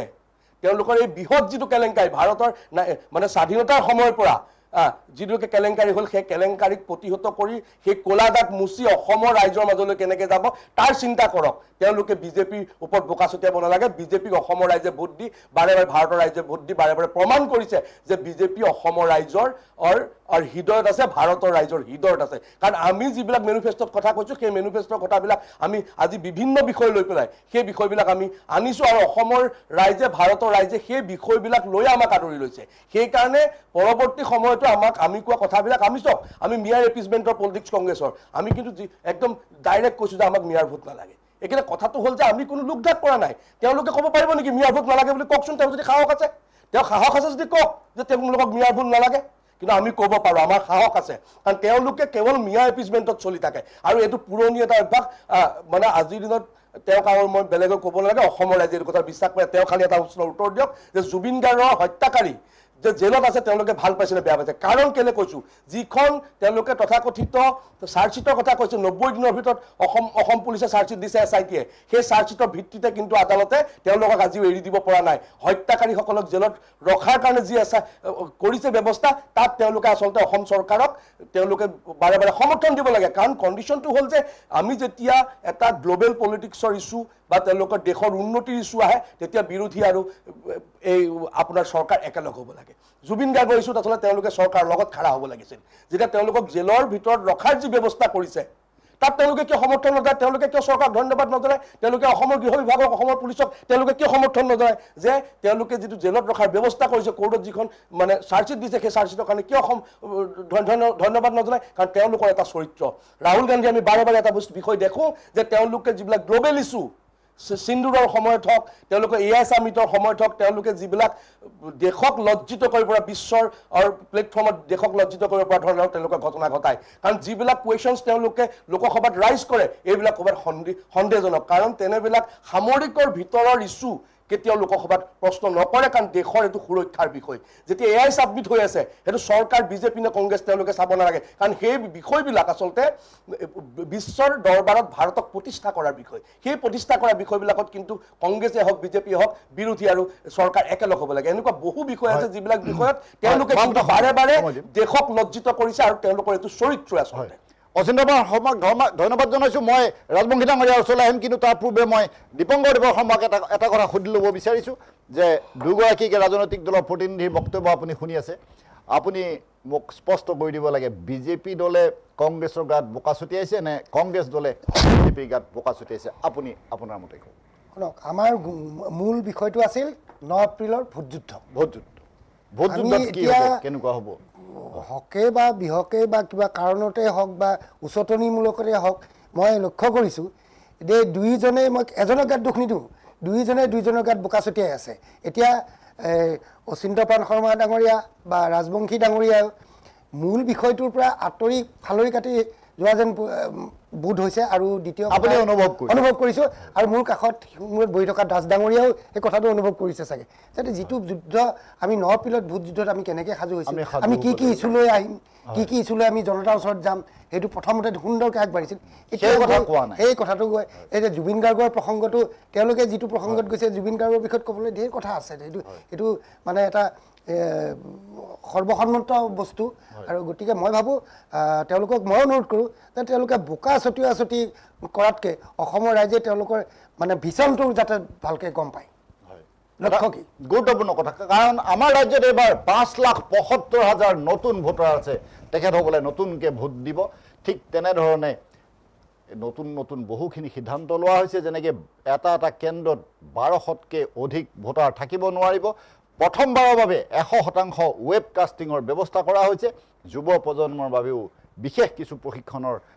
কাৰ্যসূচী হাতত লৈছে নিৰ্বাচন আয়োগে এনেধৰণৰ কামবিলাকৰ ওপৰত আমি অলপ গুৰুত্ব দিব লাগে মই আহিছোঁ আমাৰ ৰাজবংশী ডাঙৰীয়াৰ ওচৰলৈ সুৰেণ ৰাজবংশী ডাঙৰীয়াই কিবা অলপ ক'ব বিচাৰিছে হয় মানে আপোনালোকক মই জনাওঁ আৰু অসমবাসী ৰাইজকো মই জনাব বিচাৰিছোঁ আমাৰ অসম প্ৰদেশ কংগ্ৰেছ কমিটিৰ মাননীয় সভাপতি মহোদয় গৌৰৱ গগৈ ডাঙৰীয়াই ৰাইজক আহ্বান কৰিছে নতুন অসম গঢ়াৰ সংকল্পৰে যাত্ৰা চলি আছে যে আমাৰ ৰাইজক প্ৰতিশ্ৰুতি যিবোৰ দিছে 3 মাহৰ ভিতৰত জুবিনৰ ন্যায়ৰ ব্যৱস্থা তাৰপিছত 6 জনগোষ্ঠীক জনজাতিকৰণৰ ব্যৱস্থা তাৰপিছত অসম চুক্তি ৰূপায়ণৰ কথা ট্ৰাইবেল এণ্ড ব্লকৰ মাটি সুৰক্ষিত কৰাৰ ব্যৱস্থা তাৰপিছত আপোনাৰ গৃহলক্ষ্মীৰ জৰিয়তে মহিলাসকলক 2500 টকা দিয়াৰ ব্যৱস্থা তাৰ উপৰি নৱপ্ৰজন্মক সংস্থাপন দিয়াৰ ব্যৱস্থা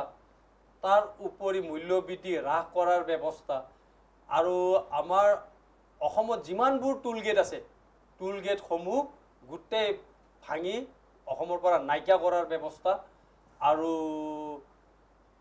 6 জনগোষ্ঠীক জনজাতিকৰণৰ ব্যৱস্থা তাৰপিছত প্ৰতিটো দুখীয়া পৰিয়ালক 1 কঠা 5 লেছাকৈ ভূমি প্ৰদানৰ কৰা কথা আৰু নৱপ্ৰজন্মক যিবোৰ শিক্ষা গ্ৰহণ কৰি আছে তেখেতসকলক উচ্চ শিক্ষাৰ ফালে ধাৱমান কৰাৰ ব্যৱস্থা তে আমাৰ এইবোৰ কংগ্ৰেছৰ ইস্তিহাৰত আৰু প্ৰতিশ্ৰুতি এইবোৰ থাকিব কিন্তু বিজেপি চৰকাৰখনে ইস্তিহাৰত কি প্ৰকাশ কৰিব এই আগৰ ভুৱা প্ৰতিশ্ৰুতিবোৰে সোমাব নেকি ইস্তিহাৰখনত মই বিজেপিৰ ইস্তিহাৰখনত মুকলিকৈ কওকচোন যে আমাৰ বিগত বেলাত আমি এইবোৰ কৰিছোঁ আৰে সাধাৰণভাৱেতো আমাৰ যিবোৰ চৰকাৰ থাকে মানে পৰ্যায়ক্ৰমে যিবোৰ চৰকাৰ আহি থাকে গৈ থাকে এটা উন্নয়ন কৰা এটা আপোনাৰ এইটো গতানুগতিক কথা ৰাস্তা বনাবই লাগিব দলং বনাবই লাগিব কিন্তু এতিয়া আপুনি চাওক 10,000ৰ ওপৰত স্কুল বন্ধ হৈ গৈছে 8 লাখৰো অধিক ছাত্ৰীয়ে মাজতে শিক্ষা মানে আপোনাৰ ত্যাগ কৰিবলগীয়া তাৰপিছত আপোনাক কওঁ আমি মূল প্ৰসংগত থাকো আৰু কেনে ধৰণৰ প্ৰতিশ্ৰুতি লৈ আগবাঢ়িম আমি সেই ধৰণৰ কথা 6,789টা উদ্যোগ বন্ধ হৈ গৈছে নহয় জানো এতিয়া বিশ্বগুৰু কোৱাজনে যোনজন আপোনাৰ মোদী চৰকাৰে যোনটো আৰ্টিফিচিয়েল বিশ্বগুৰু বনাই ৰাখিছে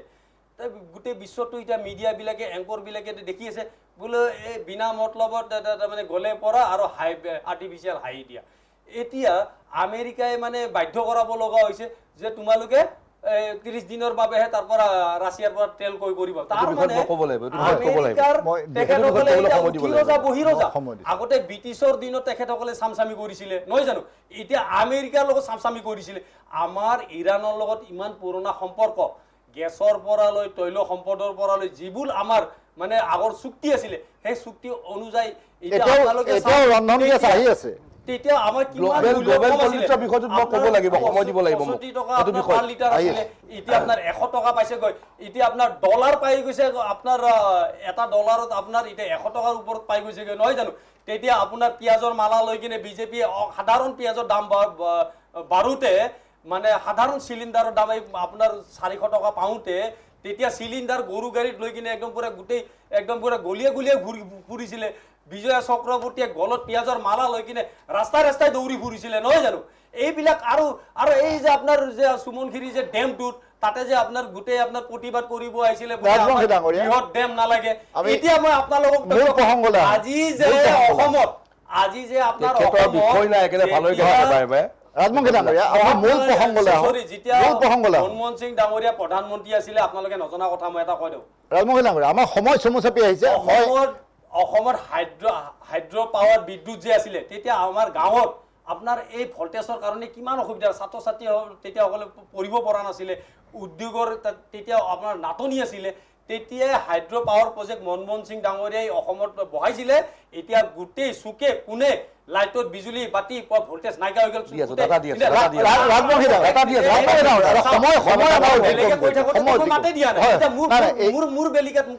এতিয়া সময় অতিক্ৰম কৰিছে আৰু আমি মূল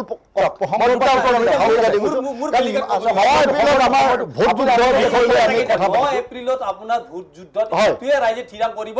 এইবাৰ যদি বিজেপিক যদি কিবা কাৰণত যদি চৰকাৰখন আহে আমাৰ গুৱাহাটীবাসী ৰাইজক যে এভেকশ্যন কৰিব এইটো খাটাং সেইকাৰণে বিজেপি চৰকাৰ না বিজেপি চৰকাৰ দুখীয়া মানুহ চৰকাৰ নহয় ৰামদেৱ আদানী আম্বানীৰ চৰকাৰ ন্যায় সাধাৰণ মানুহ দিব নোৱাৰে জুবিনকে ন্যায় দিব পৰা নাই কৈছো যে এইবাৰ আমি ভোট দিব যাওঁতে সেইটো আমাৰ অন্তৰত ৰাখি কিনে যাওঁ যে অসমবাসী ৰাইজৰ কাৰণে কোনটো ভাল হ'ব অসমৰ ভৱিষ্যত কি হ'ব অসমৰ ভৱিষ্যত ভাল হ'ব নে নহ'ব আৰু এই 1200 টকাৰ কাৰণে যে আমি যদি নিজৰ মানে আপোনাৰ নিজৰ বিবেক বিক্ৰী কৰো নিজৰ সংসাৰৰ কথা চিন্তা নকৰো আমাৰ ৰাইজে ডিসিশন ল'ব আমি 1200 টকাত আমি বিক্ৰী যোৱা মানুহ নহয় আমি অনুৰোধ কৰো যোনে পাইছে কিন্তু আমাৰ ৰাইজৰ টেক্সৰ টকা দি কিনে আমাক দিছে এটি হিমন্ত বিশ্ব শৰ্মা আৰু বিজেপিৰ তাৰে পৈতৃক সম্পত্তিৰ আমাৰ টেক্সৰ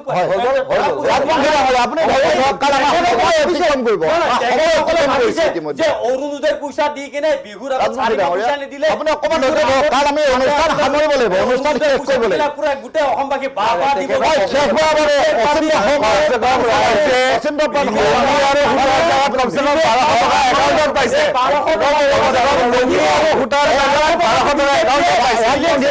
কিয় দিছে ইলেকশ্যন কথাটো গম পাইছে ৰাইজে কথাটো গম পাইছে ডাঙৰ চক্ৰান্ত ৰাইজক মানে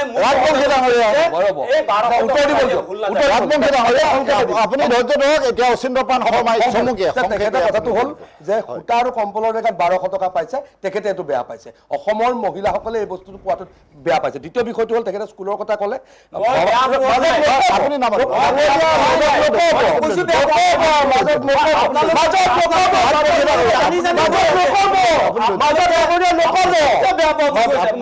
আমাৰ ৰাইজৰ কৰ কাটালৰ পইচা দিয়ে কথাটো আপোনাৰ হৈ গ'ল তেতিয়াহ'লে আপোনালোকে ভুল বাৰ্তা নিদিবচোন আপুনি হৈ গ'ল নাই আপোনাৰ হৈ গ'ল মই ক'ব দিয়ক এতিয়া শুনক আপুনি বহুতখিনি ক'লে বিষয়টো হ'ল তেখেতে স্কুলৰ ক্ষেত্ৰত 5000 কৰোৰ টকা আপোনাৰ এই সময়ছোৱাত আমাৰ ভাৰতীয় জনতা পাৰ্টিৰ সময়ত ইনভেষ্টমেণ্ট আছে স্কুল ইনফ্ৰাষ্ট্ৰাকচাৰ কাৰণে দ্বিতীয় বিষয়টোলৈ আহোঁ তেখেতে বাৰে বাৰে কৈ আছে তেখেতৰ চব কোনটো ইছ্যু লৈ পেলাই আমি ভাৰতীয় জনতা পাৰ্টি অসমৰ ৰাইজৰ ওচৰলৈ যাম আমি কোনখিনি বস্তু লৈ যাম আপোনালোকেতো ইণ্ডিয়াখন আপুনি নামাতিব আপোনাৰ বেয়া পাইছে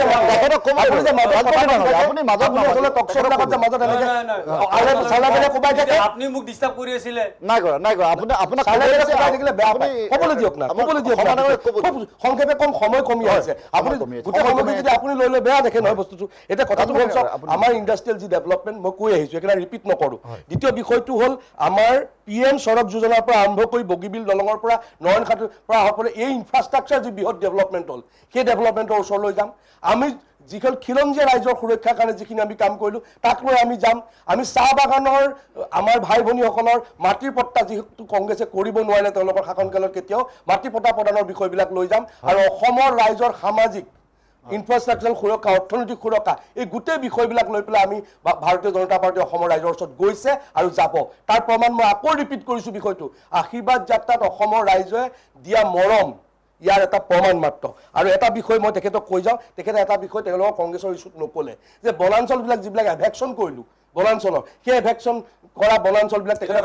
আদানী আম্বানীক দিয়াৰ কাৰণে ৰাজমহল ডাঙৰীয়া আপুনি ৰ'ব ৰ'ব আপুনি তেখেতে সুৰক্ষা দিবনে তেওঁলোকৰ চৰকাৰ আহিলে নে তেওঁলোকে সেইখিনি আগত পুনৰ সংস্থাপন কৰিব মিয়াসকলক সেই বিষয়টো কিন্তু অতি ইম্পৰ্টেণ্ট বিষয় এই বিষয়বিলাক আচলতে কি হৈছে চাওক আপোনালোকে ADF-ৰ বিধায়ক ভোট লৈ কিনে আপোনালোকে বিজেপিৰ সাংসদক ৰাজমহল ডাঙৰীয়া আপুনি মিয়া মিয়া কৈ থাকে এইটোতো আপোনালোকৰ স্বভাৱ আমি ৰাজমহল ডাঙৰীয়া আমি মূল প্ৰসংগৰ পৰা আমি ফালে কাটি আমি নাযাওঁ আপুনি তথ্যভিত্তিক কথা নহয়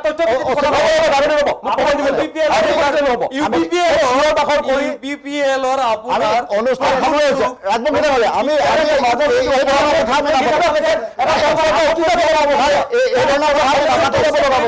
কৈ থাকিব ইফালে UDF সাংসদ পঠিয়াব এইবিলাক অনুষ্ঠান সামৰিব সময় হৈছে কৰে আচলতে আজিকালি কংগ্ৰেছৰ নতুন ষ্ট্ৰেটেজি হৈছে যে তেওঁলোকে চিঞৰ বাখৰ কৰি বিৰোধী কথাবিলাক আপোনালোকে ক'লে ভাল ডক্টৰ পাৰ্থপ্ৰতিম দাস ডাঙৰীয়া মই শেষবাৰৰ বাবে আপোনাৰ ওচৰত আহিছোঁ আপুনি দুটা তিনিটা বাক্যৰ ভিতৰত আজিৰ সাৰাংশখিনি কওক আৰু আমি অনুষ্ঠান সামৰিবৰ সময় ইতিমধ্যে আমাৰ অতিক্ৰম কৰি গৈছে ইলেকশ্যনৰ ডেট আহি গ'ল 9 এপ্ৰিলত আমি সকলোৱে ভোট দিব লাগিব আৰু অসমৰ সমগ্ৰ ৰাইজে এই ইলেকশ্যনটোৰ কাৰণে বাট চাই আছিলে আমি উৎকণ্ঠাৰে ৰৈ থকা এটা সময় এতিয়া যিহেতু ডেটটো আহি গ'ল এতিয়া ইলেকশ্যন পলিটিকেল পাৰ্টিয়ে এজেণ্ডা লৈ খেলিব কিন্তু এজেণ্ডাটোত ছাবষ্টেঞ্চ থকাটো দৰকাৰ আমি এনেই ইছ্যুৰ কাৰণে কিছুমান ইছ্যু কৰি যদি ইলেকশ্যনটোলৈকে যাওঁ ৰাইজেও বুজি পোৱা হৈছে ৰাইজে 10 বছৰ বিজেপিৰ শাসনটো দেখিলে তাৰ আগৰ 60-70 বছৰ কংগ্ৰেছৰ শাসন দেখিছে তো তাৰ মাজত ৰাইজে ডিচিশ্যন ল'ব প্ৰাইমাৰী ইছ্যু কেইটা কি আমাৰ অসমৰ সমস্যা জ্বলন্ত সমস্যা কিছুমান আছে কিছুমান গোটেই দেশৰ সমস্যা আছে কিছুমান টেম্পৰাৰী ইছ্যু কিন্তু এনেকুৱা হ'ব নালাগে যেনে পিঁয়াজৰ দাম বঢ়াৰ কাৰণে কান্দি কান্দি ৰাইজে বেলেগত ভোট দিলে এইবিলাক টেম্পৰাৰী ইছ্যু লৈ পেলাই মানুহে ভোট দিয়ে সাময়িক সমস্যাৰ কাৰণে কিন্তু আমাৰ লং টাৰ্ম ইছ্যুজ যিখিনি আছে আমাৰ ৰাজ্যৰ আমাৰ নতুন প্ৰজন্মৰ সুৰক্ষাৰ কাৰণে আৰু আমাৰ জাতি মাটি ভেটিৰ সুৰক্ষাৰ কাৰণে যিখিনি ইছ্যুজ আছে এই লং টাৰ্ম ইছ্যুজখিনি যাতে ৰাইজে মনত ৰাখি পেলাই এটা তেওঁলোকৰ বিবেক ব্যৱহাৰ কৰি পেলাই ভোটটো দিয়ে পলিটিকেল নইজ থাকিবই এইটো পাৰ্ট অফ দ্য গেম সব পক্ষই নিজৰ বিষয়টো ৰাখিব তাত কোনো হেৰি নাই কিন্তু ভোটাৰ হিচাপে আমাৰ ৰাইজে স্পেচিয়েলি নৱপ্ৰজন্মই এবাৰ আমি ভালকে ভাবি চিন্তি যাতে ভোটটো আপুনি দিয়ে আমাৰ কি সমস্যা আছে কি পাষ্ট আছিলে কি ফিউচাৰ হ'ব আমাৰ এইখিনি বিষয় লৈ পেলাই যাতে ভোটিংটো কৰে সেইখিনিয়ে আমাৰ ফালৰ পৰা এপিল থাকিলে ধন্যবাদ 9 এপ্ৰিলত ভোট যুদ্ধ প্ৰত্যেকগৰাকী ভোটাৰে নিজৰ সিদ্ধান্ত মতে ভোটদান কৰিব এটা গুৰুত্বপূৰ্ণ বিষয় লৈ আজি আমি আলোচনা কৰিলোঁ এটাই কেইজন অতিথিৰ প্ৰতি মই আন্তৰিক ধন্যবাদ জনাইছোঁ আপোনালোকৰ প্ৰতিও মই ধন্যবাদ জনাইছোঁ এতিয়া অনুষ্ঠানৰ পৰা বিদায় লৈছোঁ ভালে থাকি